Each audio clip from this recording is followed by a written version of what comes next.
everyone, welcome to another Ask AdWords. I'm Alex. And I'm Joe. Going to answer a few more of your questions as we normally do. If you have any questions or any topics you want us to talk about, just send us a question over social media with the hashtag AskAdWords, or just leave a comment in the video and we'll check it out for next week. But our first question this week comes in from Andres, who asks, how long does it take to review the products in your Merchant Center feed?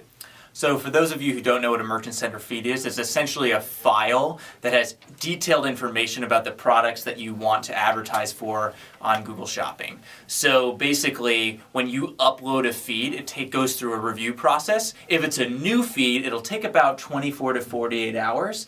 If it's just a re-upload of a feed, basically probably a few hours. It really depends on what you've changed. Did you change the image? Did you change the text or the description of the ad? So on and so forth. Just remember that you need to upload your data feed every 30 days in order for your products to run. So second question comes from Nigel, and it reads, when should you use dynamic keyword insertion? Okay, so not really a clear-cut, right or wrong answer to this, but dynamic keyword insertion is when you put a little snippet of code in the headline of your ad or in the description line of your ad that allows the system to dynamically place, if possible, the keyword that was triggered as the headline of the ad or as one of the description lines. So that way, in theory, it's very relevant to what the user typed in. So when should you use it? Well, what I normally suggest is that advertisers, if they have the time, is to take your campaign and divide it up into very tightly themed ad groups, such that each ad group is focused in on one of your products or services, so that it's easy for you to create one ad that would cover pretty much any of the searches that would trigger any of the keywords in that ad group. In that case, you probably wouldn't need dynamic keyword insertion if you are doing that work such that you are kind of providing the relevancy through the ad groups. Now, if you have one ad group with a lot of different keywords, a lot of different products and services, it can be a great way for you to maintain that relevancy without having to take all the time to build out all those ad groups.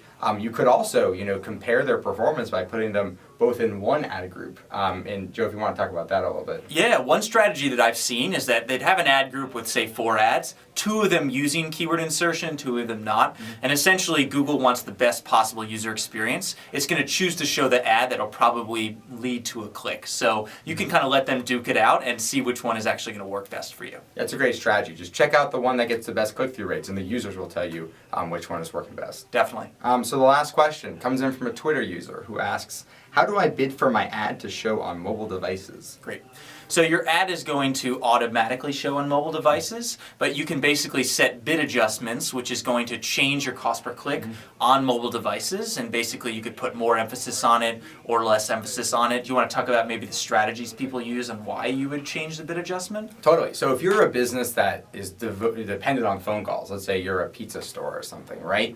And you really want to show to people who are checking out their cell phone searching for local pizza. You could go to your settings tab, click on that gray devices button, find where it says mobile devices with full browsers, and adjust the bid adjustment up 10%, 20%. You're telling the system bid a certain percentage higher for users on mobile devices. Get more aggressive. Yeah, you're being more aggressive for the users who are most likely to give you business, so your budget is spent more efficiently. Conversely, you can do negative bid adjustments if you're less focused on mobile. Finally, another cool feature is whenever you create an ad, for example, you can check a little box in the ad that says mobile preferred.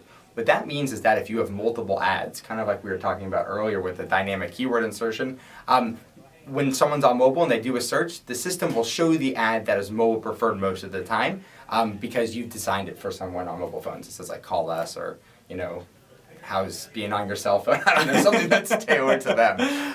But yeah, so you're already going to show on mobile. Check out mobile bid adjustments though. Awesome. Thanks so much for watching this Ask AdWords episode. If you have future questions, please feel free to use the hashtag AskAdWords on any social media site. We'll find it and maybe put it on the show. Have a good one. Bye. If you're just getting started out, honestly, what I generally tell people is don't be too concerned about what's the most popular search, what's the most impressions, the most clicks, that type of thing. But if I only had 30 seconds or so to point out one of the most important things that I would track in my AdWords account, what I would say is I would focus on click-through rates. So rewards advertisers that give the users relevant ads and relevant business to the keyword to which you're bidding. So if you have a low quality score on a keyword, it's probably an indication that the